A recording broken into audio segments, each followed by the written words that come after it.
All right, we are live. I'm not used to saying we are live for this podcast. This is the Tapped In SF Giants podcast. Let's see how this works. We're trying different things. We're having fun with it.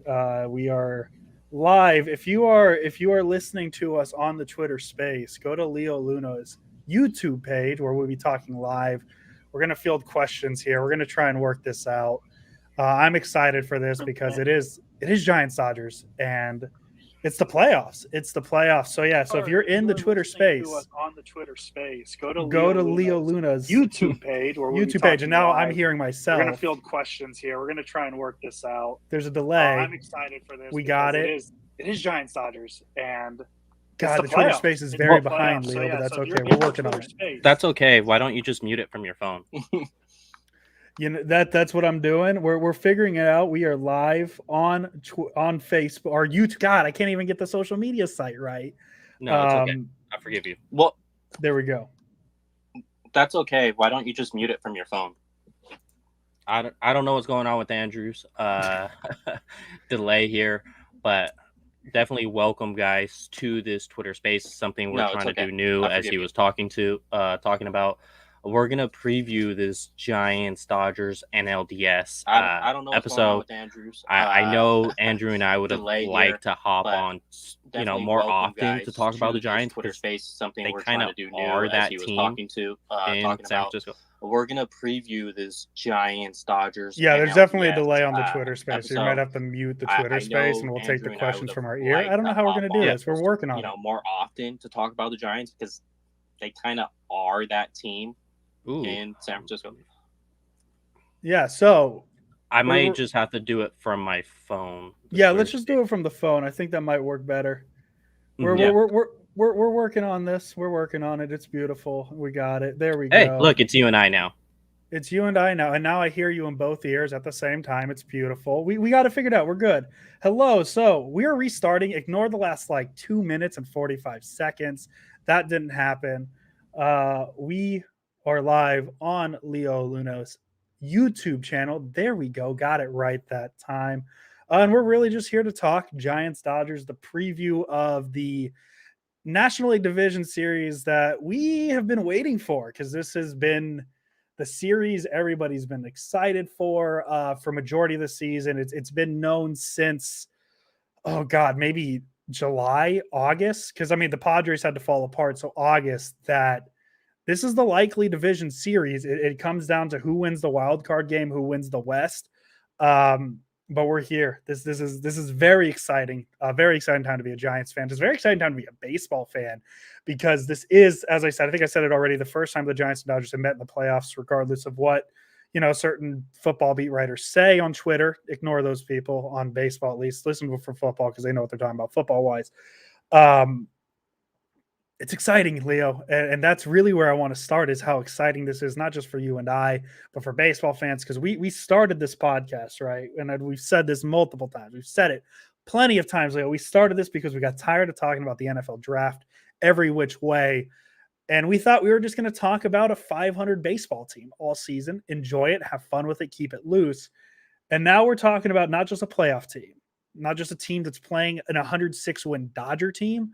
We're talking about a team who has won 107 freaking baseball games. You don't luck into that. You do not luck into 107 wins in a baseball season. And here we are talking about the Giants and Dodgers in the playoffs.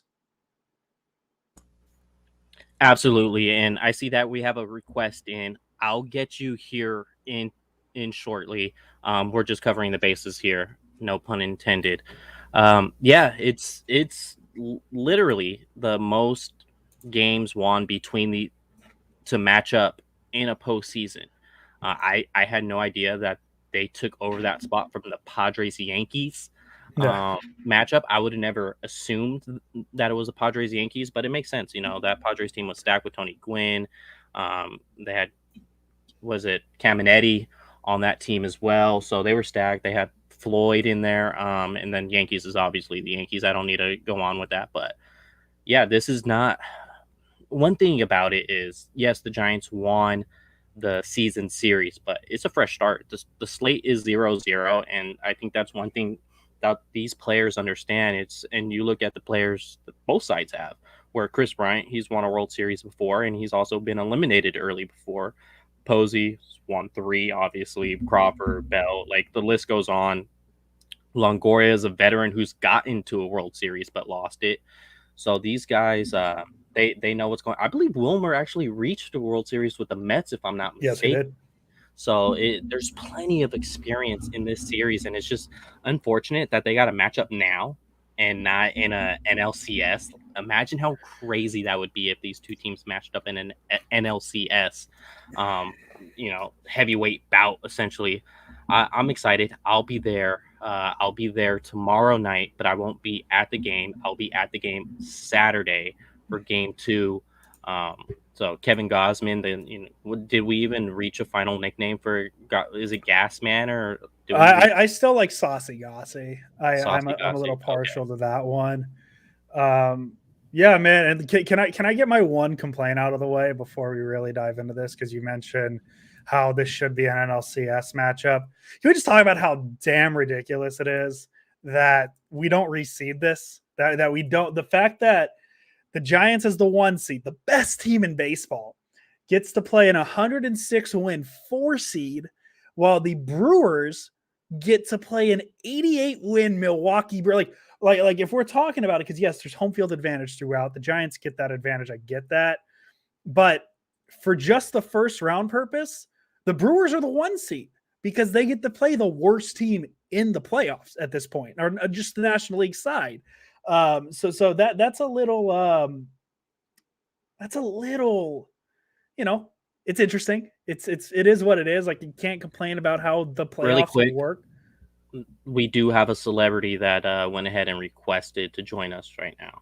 Oh, who's this? Oh man, I think I know who it is. 49ers beat writer.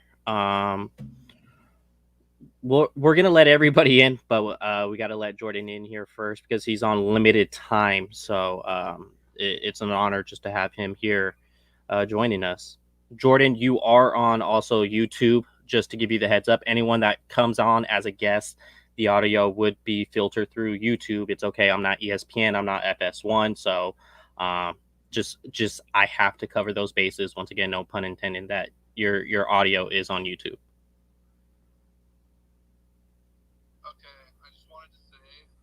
I didn't know if you guys were aware, because you're hosting a space talking about baseball, that there are 2 very good football teams playing right now. So just want to throw that out there for everyone in the space. There's a real sport being played currently. So just figured I'd do my due diligence here and let you guys know. Thank you, Jordan. Go Giants. Cut his mic. No, I'm joking. Jordan, we love you. Hey, go Giants. Go Giants. Jordan, we love you. And you're top 3 people of all time. I just wanted to throw that out there. Yes, the Seahawks. We're gonna go ahead and get our other request in. Yes, let's do it. Don't let me ruin your space. Go keep talking baseball. Oh no, we're not changing this for you, Jordan. It's okay. What's up, my man? What do you want to talk about on this series?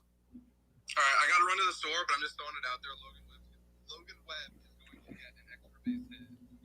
Throwing that out there right now. Love it. Also, the Dodgers are the better team. Goodbye. All right, Jordan, get out of here. Bye, Jordan. There goes Jordan. I love Jordan.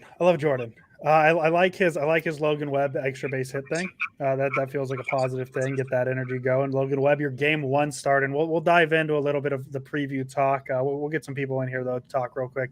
Leo, I know you got somebody as a speaker now. You want to let him in? Yep, I let him in. What's up, my man? What do you want to talk about here in this non-anxiety level playoff series? I guess. No anxiety on this. I don't know the name, but it's popcorn hands emoji. I'm just gonna call him that. That's what I see on the Twitter. And it is what it is. So. Oh, I was muted, I think, on the space. Oh, what's up, my guy? You want to talk about something with this Dodgers and Giants matchup?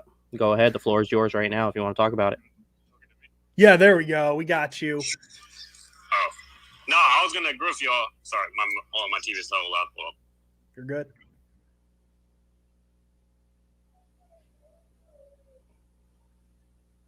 I think he decided to lower his TV first before he started speaking.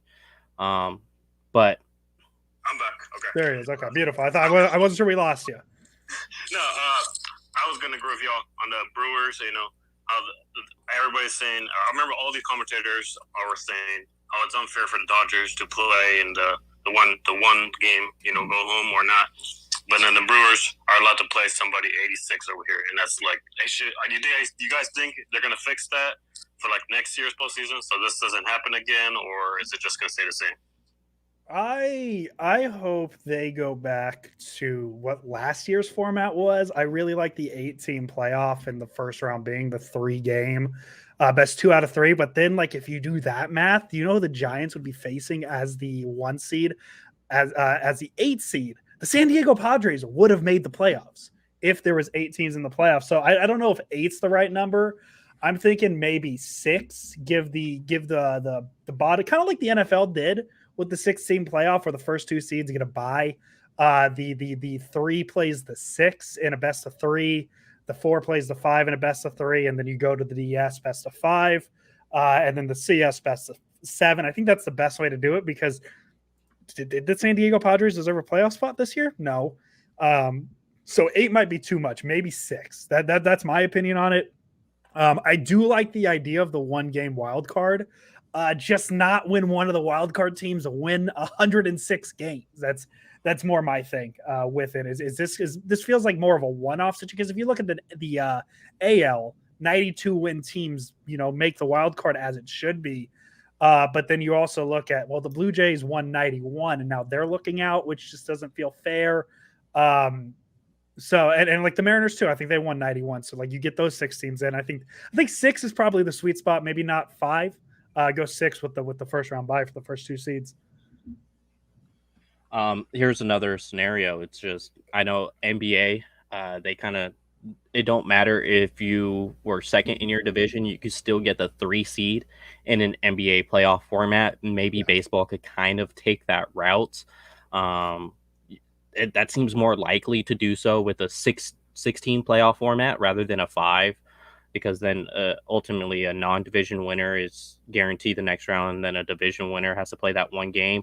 Unless you change that 1 game to a 3-game format, there's that opportunity as well. But that's why it was so important. I said since day one, or since the Giants got in this position, win the division, because ultimately this year the playoffs are what they were. They're not something that we're trying to create or create a hypothesis on what it could be in the future. This is the way they were now. So go out, win the division, because that's the only way you're going to guarantee yourself a series. And if it's a 5-game series, I'm pretty confident the Yankees might win that series against the Red Sox. Yeah, I understand the Red Sox did what they did against Garrett Cole, but that's 1 game. It's 1 game, and you've seen any team could lose to any team in baseball in a 1-game, sudden death period. Like the Giants didn't go out and sweep the Padres every series. They didn't sweep the Rockies every series. They didn't sweep the Angels every series. They lost more games to the Pirates they did this year than they beat them. So it's just 1 game in baseball, and I would be open if they kept the format the same and changed it to like a 3-game series. I think that'll fit better. Yeah, no, and I absolutely agree. It's a weird circumstance though, because as I said, I don't think that we haven't seen an 106-win team in the wild card game, because the Dodgers, they now hold the record for most wins for a 2nd place division finish. So, I mean, the dream, I see you. I love you. You're great. Keep doing what you're doing with the content on the YouTube.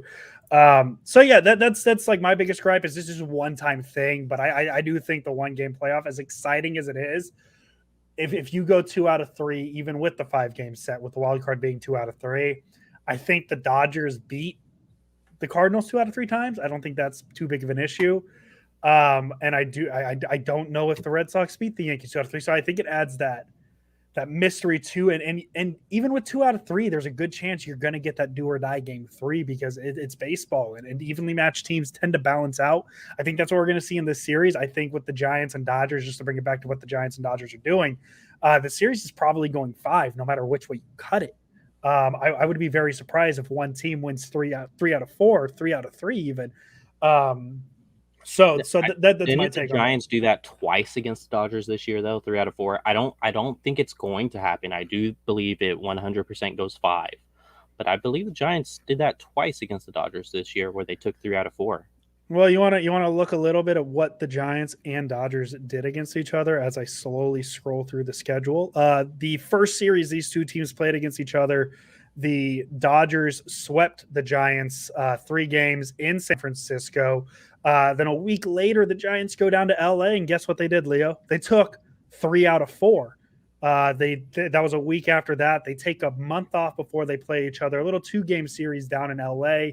The Dodgers take 2 out of the 2 games in LA. Then they go another couple weeks. The Giants, guess what? Take 3 out of 4 in LA again. Take 2 out of 3 against LA, July 27th through July 29th. And then just scrolling down to MLB or baseball references, they took 2 out of 3 again against the Dodgers, and that was the last time they faced each other.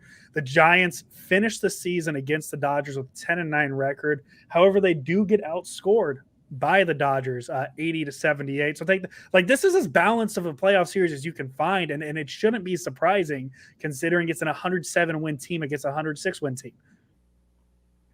Yeah, and it's just, if you look at some of those wins, how did it happen? Mike Tauchman robbing Albert Pujols. The other one is Darren Ruff's no swing getting called, and eventually, late night Wade gets the go-ahead RBI, 2 RBIs to put the Giants on top of that one. You had Bellinger's wild throw to third base that got the Giants the win on that one. You had, the Chris Bryant beating it out to first base as well, to walk off that one in San Francisco. It's just these games, and you could say the same thing about the Dodgers, to where they came back and had Will Smith hit a 3-run shot to give them the win there. So it's like these games have been so funky. Giants won the season series, but it's one of those where you go, okay, well, it could have gone either way. The Giants could have won, instead of 10, they could have won 12. Well, the Dodgers, instead of winning 9, they could have won 12 as well.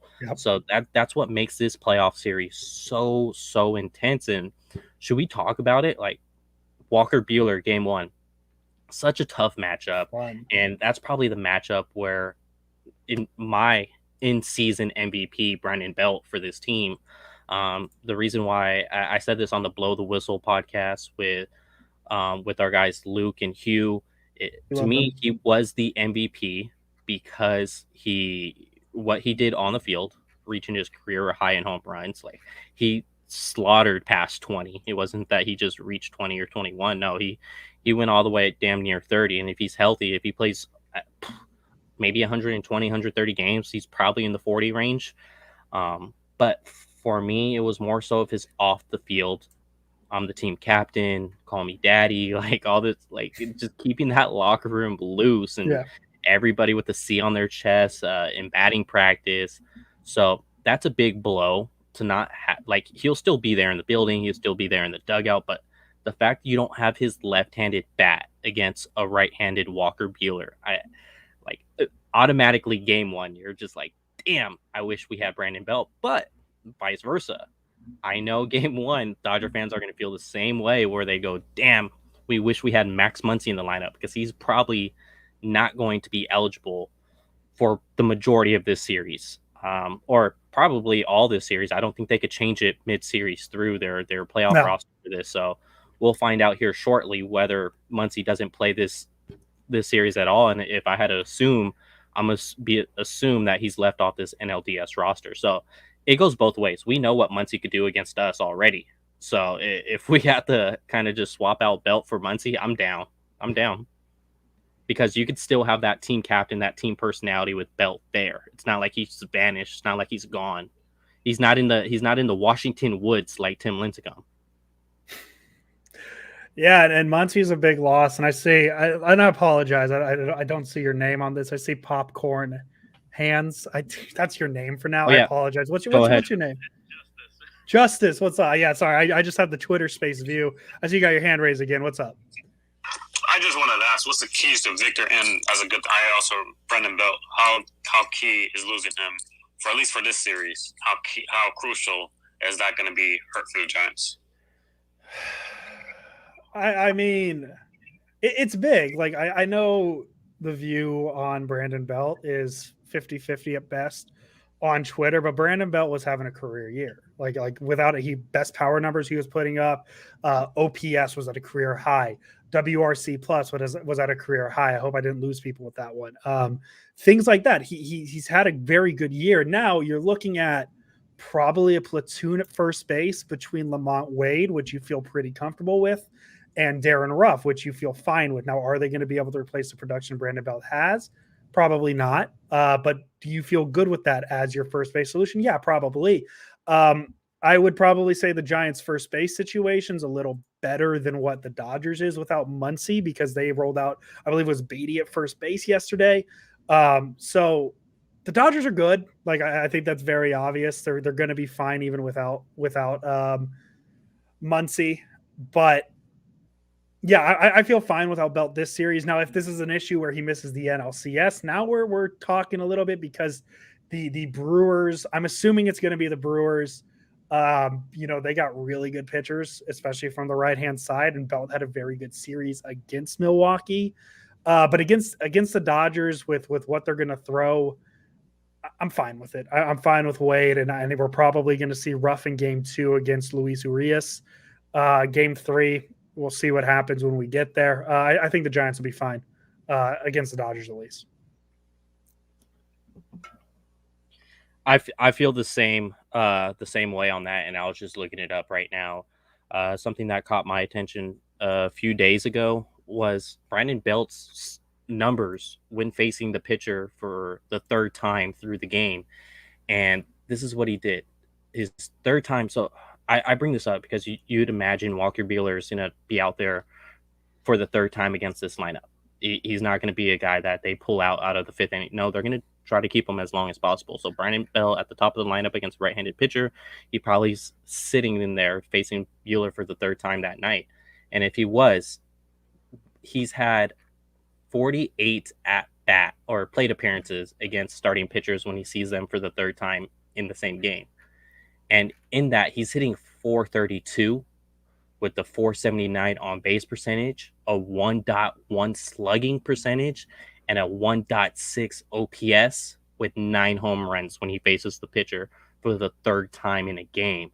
And I think that's going to be where you're going to lose having Brandon Belt in that lineup, because these Dodger pitchers, they could throw for innings on innings on innings, whether it's Scherzer.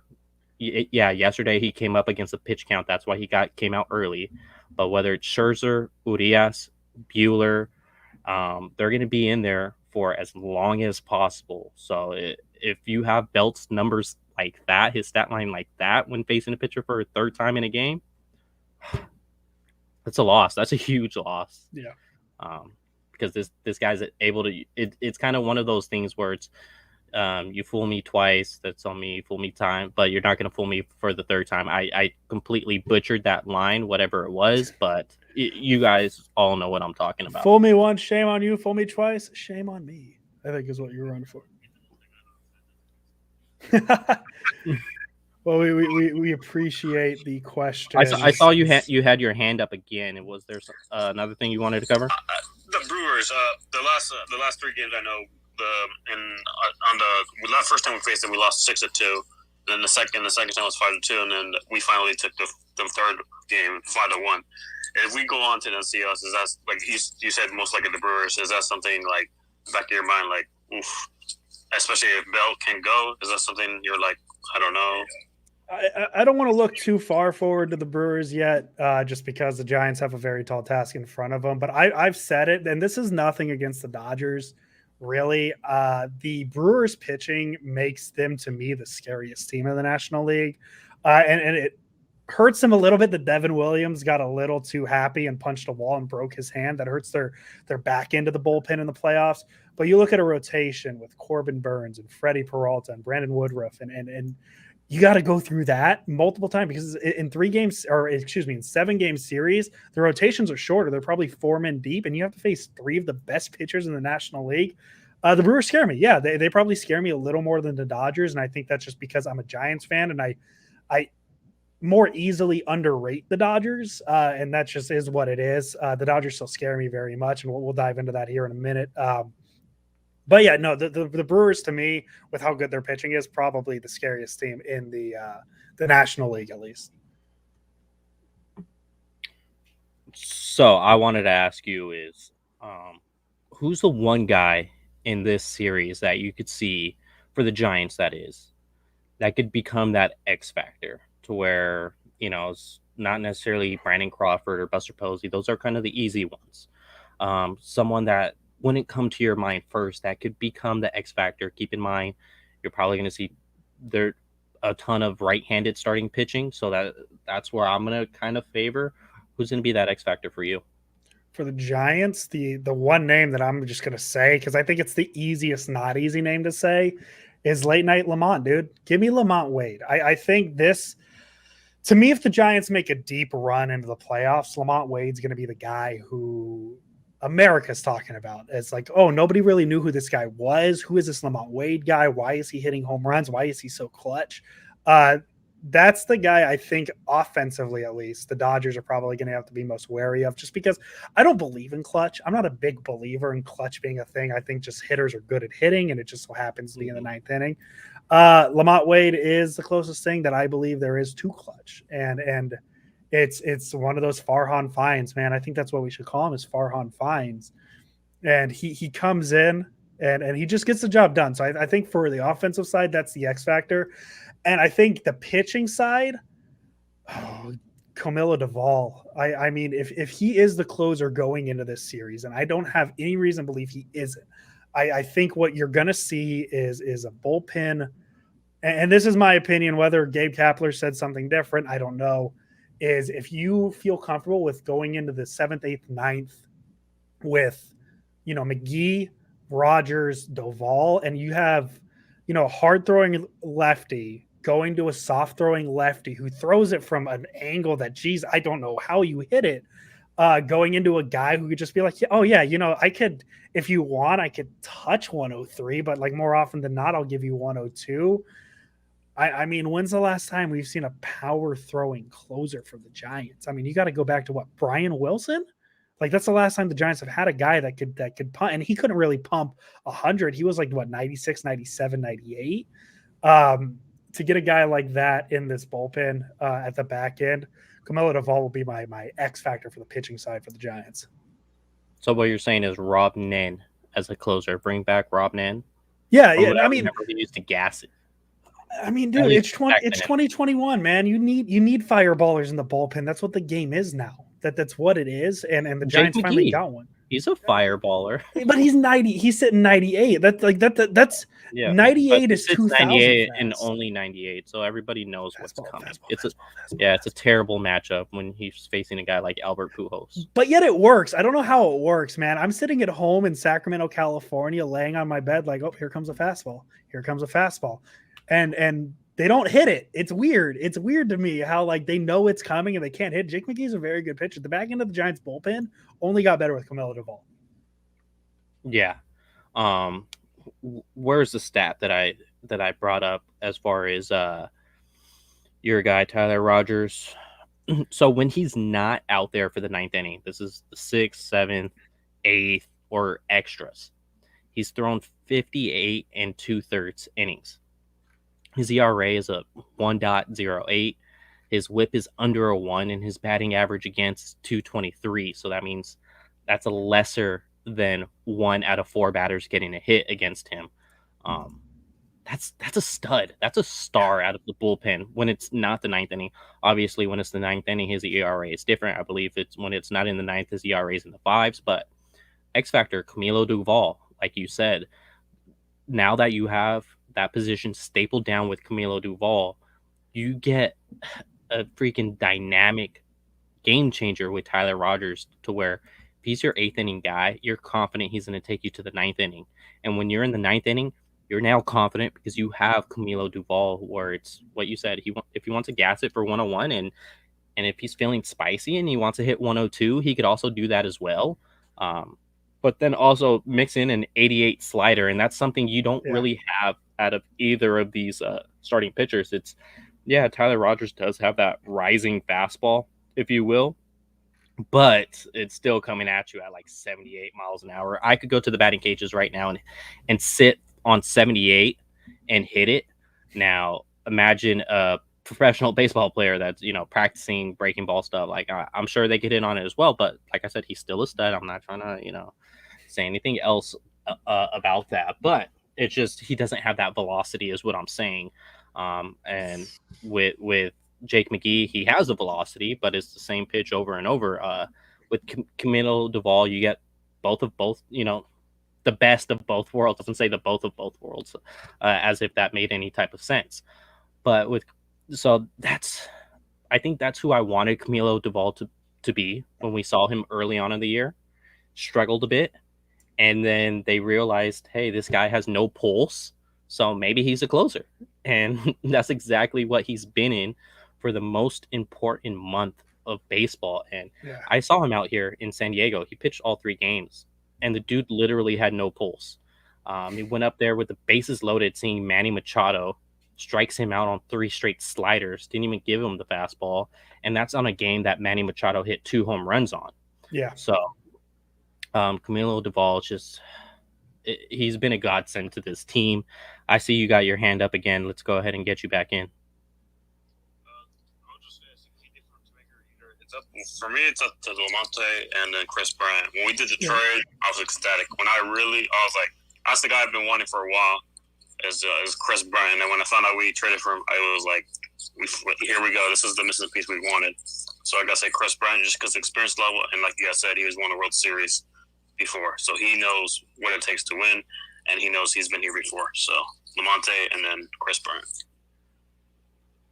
Perfect. Yeah, I absolutely agree. Chris Bryant has that experience, and I know Chris Bryant has struggled, but if you look at his numbers compared to the Cubs, his batting average is pretty much the same. I know he struggled a bit. He hit 267 with the Cubs, 262 with the Giants. I think the issue is those power numbers have dropped a little bit.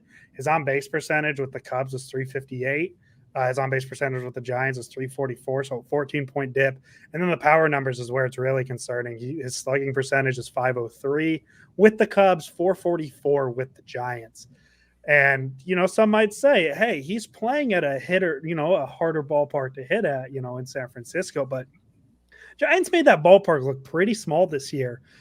So hopefully Bryant will get there with the power numbers, because they're going to need him. They're going to need everybody. I mean, Longoria's been struggling. They're going to need Longoria to produce, because, here's the thing, man. I know Crawford MVP caliber season, probably not going to win it. Please don't get mad at me for saying it.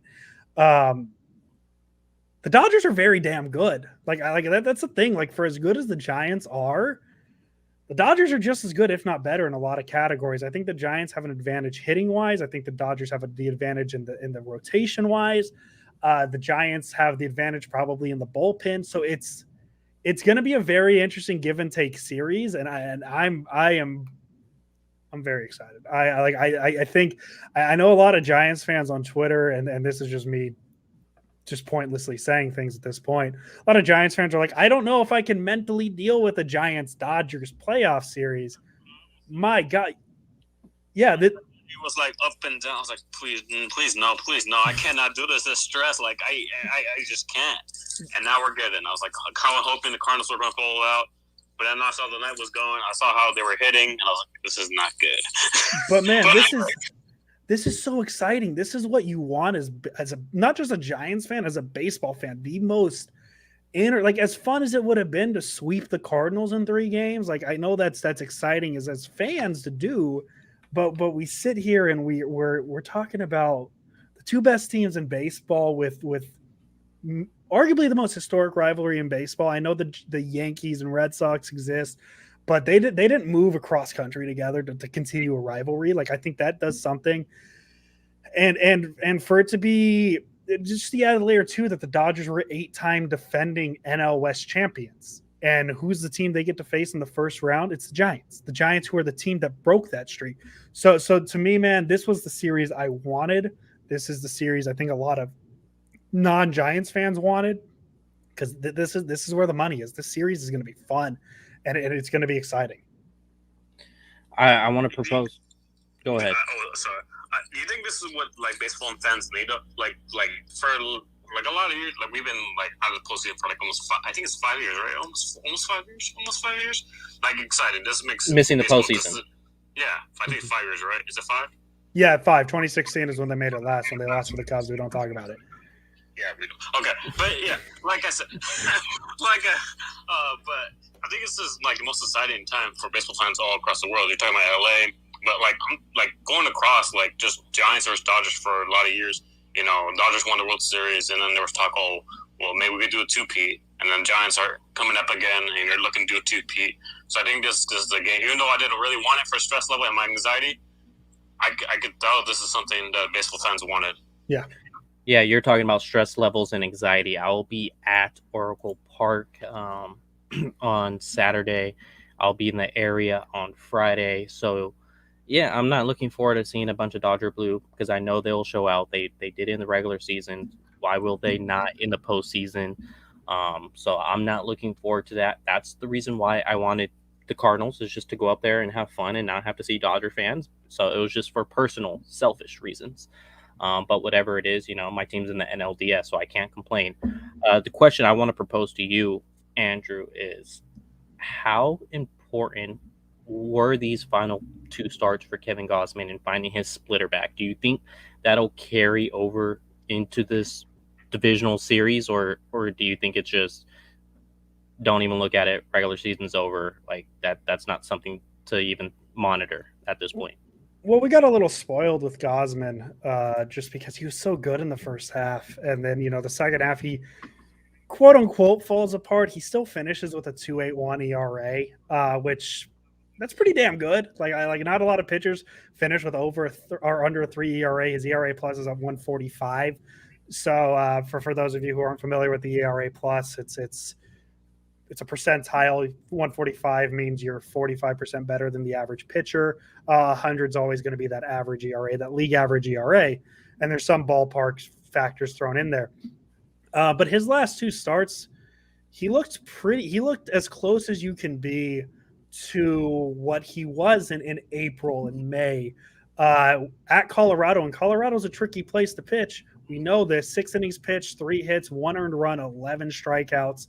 And then San Diego, they lose. That was the second to last game of the season. 6 hits, 1 earned run, 5 strikeouts. So, yeah, I'm feeling pretty confident with where he's been. I mean, if let's say the season ends in August, where he's coming off a month where and I know he had the back-to-back 4-run games against the Padres right before the last 2 starts. So, I know it's been kind of hit or miss. But those last 2 starts feel so important, just rolling in the momentum with him going. And I'm hoping because we got to a point in the regular season, in August especially, where when Logan Webb was trending up and Alex Wood was on the COVID IL and DeSclafani was on the IL and Gausman wasn't pitching, you're sitting there like, man, this team's going to make the playoffs, but they only have one arm they can trust.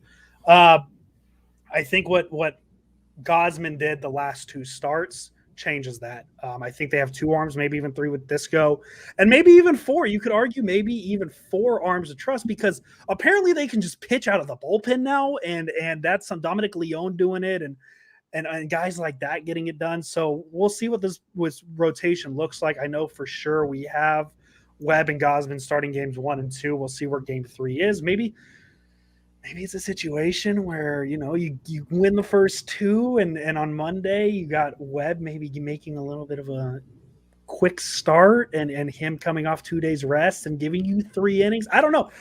It's the playoffs. Let's get a little weird with it. But yeah, I'm feeling pretty good about where Gausman is, just to answer your question. I know I went a little off track there. Okay, I see you have your hand up. Go ahead. speaking of rotation, I think it was last night's game. You know, you saw the Dodgers do a bunch of rotations, especially with the Cardinals. They had Joe Kelly out there. They had a closer out there. They had another closer out there. Do you think that rotation is going to keep going for this upcoming series with the Giants? I think the way they used their pitching yesterday, letting Scherzer only go 5, which, oh my God, I'm surprised Scherzer didn't murder Dave Roberts on the mound. He shook his hand. He shook his hand. He tried to get out of giving him the ball by shaking his hand. I don't think the Dodgers are going to do that every game. That's a one game thing where Roberts is just trying to win. And Paul makes a good point. We talked about that already, Paul. Yes, I absolutely agree that the best team in baseball is playing the second best team right away. It's not right. You're absolutely correct. But no, I think Walker Buehler, barring, him absolutely giving, blowing up early, like you could expect 6 or 7 innings out of him. Same thing with Urias. You're probably going to see Scherzer in game 3. Like, I think what Roberts did yesterday isn't indicative of what he's doing in the postseason. I just think it was indicative of a one-game series where he has to win a game. He has to win that game, and letting Scherzer get to 95 pitches through 5 innings, like you got to pull him at that point just to get your bullpen in the game and give your team the best chance to win. Because if you don't win that game yesterday, your season's done. As unfortunate as that sounds for a 106-win team. So yeah, I think the Dodgers rotation will be fine, and I think they're going to just kind of stick to what we've seen. Buehler going 6 or 7, Urias going 6 or 7, Scherzer going 8, and unfortunately Kershaw's not there. I'm a little bummed out Kershaw's not there. Yeah, and it's also, let's take into account that Scherzer's slider was not hitting yesterday, so that's a factor that you got to look into as well. It's like, yes, the name is Max Scherzer, but did he have his best stuff yesterday? No. Did he get away with it? Yes. How many more times was he going to get away with it? And I think Dave Roberts, once the last guy got on base, kind of just reached his limit and was like, okay, this is going to be the point where I take him out. And that's what happened there. But if there's someone in this starting rotation for the Giants not named Logan Webb, like who are you feeling most? Is it Kevin Gausman, or is it DeSclafani, or is it Alex Wood? Who I'm most confident in outside of Webb? Yeah.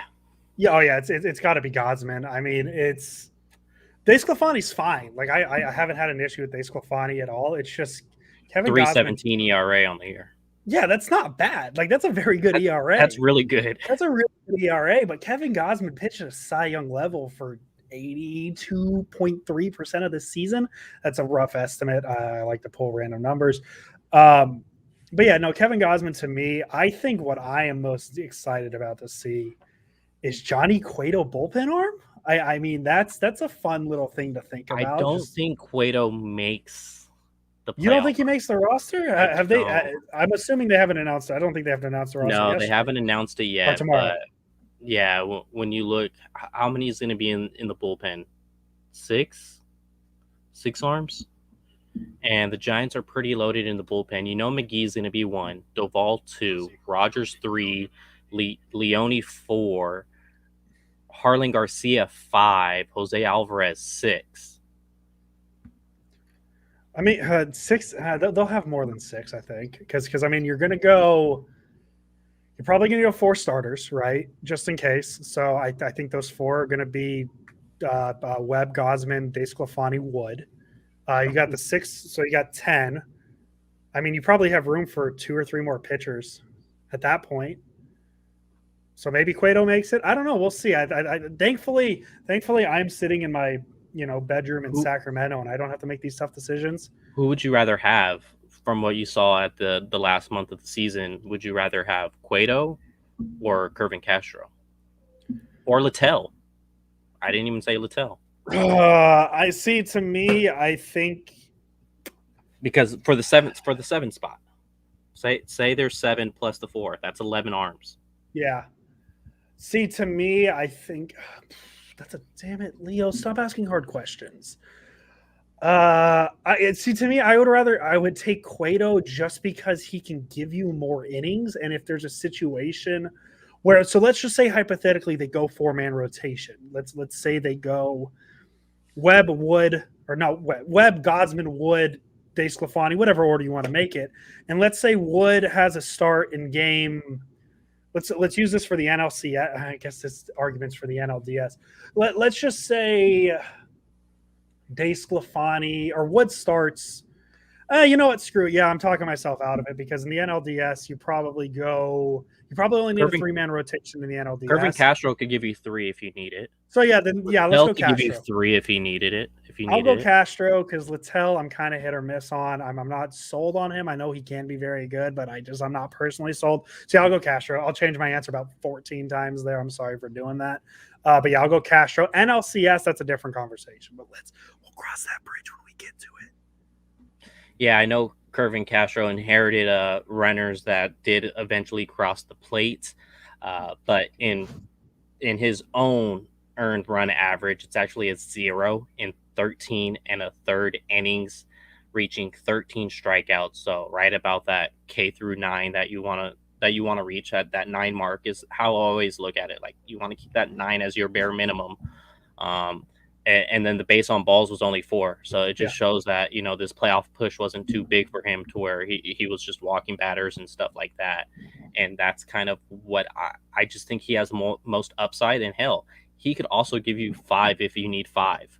Yeah. He did start in Sacramento this year, and he started at a high level for the River Cats this year. So he's just someone I think that'll translate. And he could also be another X factor that nobody talks about, like Yasmero Petit, right? It was Petit who had that crazy no-hit bid when he came in relief against the Washington Nationals.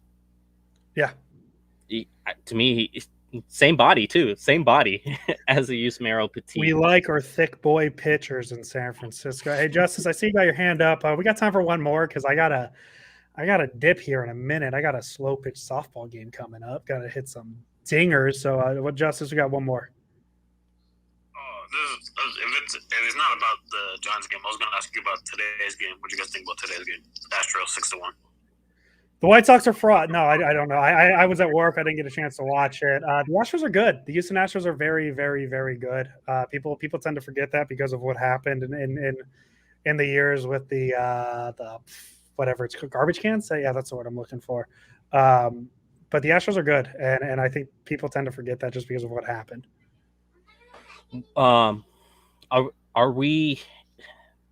Do we have the right, the freedom to make a prediction here, or is 5 saying it goes 5 games our prediction? Is that our easy way out, or are we gonna come in mid through the series and then touch on it from there? I think it's safe to say it goes 5. The NLDS Justice 5-game series. So 5 would be the 7 in this case. I think it goes 5, and I don't know, man. I like this. I like what we're doing here with the Twitter Spaces. So maybe not pod related. Maybe we'll do this is us planning the podcast, Leo, on the show. I know you love it when I do this. Maybe we'll do Spaces. Twitter Space. Maybe we'll do Spaces after the games, Okay. And then after the series, we'll run through. But gun to head, I make a prediction. I think this goes 5. And come on, man, I wouldn't be on a Giants podcast if I picked the Dodgers. What are we doing? What? Come on, whoopsie. Giants in 5. Give it to me. They will win games 1, 3, and 5. Just even numbers or odd numbers. Odd numbers for odd year bullshit. How about that? There you go. I like the Giants in 5 as well. I'll say the Dodgers win a back-to-back games, probably 2 and 3. Giants take 1. Well, let's reverse. But then that means I'm present for a loss. Giants win 4 and 5 to take the series. How I look at it is they're not the same Dodgers that went through the playoff runs these past few years. A lot of them have they're just well balanced. A lot of them have had down years this year, like Mookie Betts, Cody Bellinger, Corey Seager from a power perspective. But then you also do have guys that had a career year from a power perspective, like Will Smith, Trey Turner. Justin Smith had a down year from an average for hitting 278. Usually he's a guy who hovers around 300, if not over 300. They're a well-balanced team, but so are the freaking Giants. Giants had the home field advantage, quote unquote. But I think they're vibing a lot more. And look at the Dodgers when they played 500 teams. I believe they were hovering around a 500 record all season long, while the Giants were well above a 500 record all season long against teams that were over 500. So I just like the Giants better toe for toe, which is crazy. I would have never said this when the season started. Yeah, remember when we were like, 500's best case. I remember the day we made the predictions, Leo, and I like before we went on, I said, oh yeah, I see Anthony's question. Tyro's probably the odd man out. I think they have enough infield depth. That's my answer. Yep. Quickly. And if you go with Duggar, you have the speed that Tyro would give you. So. Leo, I remember our preseason prediction show, and I came on before we went live, and I said, I think 107's the number. And Leo was like, Andrew, that's way too high. This is like this is a 75 win team at For minimum. sure, that absolutely happened. I remember it. Yeah, I think I said 107 off air, but then you talked me out of it. So I talked to 500. Yeah, no, it's wild that we're here. For those of you who stayed in the Twitter space this whole time, we really appreciate you. We'll try and go Twitter space after each game. And then after the series, we'll likely do a podcast. For those of you who don't know, Leo and I do have a Giants podcast. So we do semi-regularly that we're going to try and boost up a bit because they're in the playoffs. Nobody thought that was going to happen. It is the Tapped In San Francisco Giants podcast. Just Google it, YouTube it, not YouTube it. What's the word? Spotify it, Apple Podcasts it. We're there. And if you don't follow me or Leo, give us a follow. We really appreciate you guys being in the space, and we appreciate you guys listening to us ramble here. And Justice, we really appreciate all the questions, and we'll definitely try and get more people in next time as well, because we really like the interaction. And we apologize for the slow start because we were trying to figure out how we'll get the spaces to work on the YouTube page, and I think we got it. I think we got it. I think we could say this was an 107 win podcast. Oh yeah, it's definitely a division winning podcast, not a 106 wild card podcast for sure. Yeah, get out of here. So 106 wins, and you can't even win the division against the little old San Francisco Giants. Imagine waking up in the morning and knowing you lost to Lamont Wade Jr. To Mike Talkman. You just got you got Talkman. I don't know. That's it. Thank you for listening. We really, really, really appreciate everybody who stuck around. We're going to try and do this more regularly because the Giants are a very good baseball team, and we should talk about that more. So, Leo, goodbye. I don't know. I don't know how to close this podcast because I don't want to just say bye. I don't want to do the let's go Giants thing because that's from my other podcast. Goodbye. Thank you. Vamos gigantes.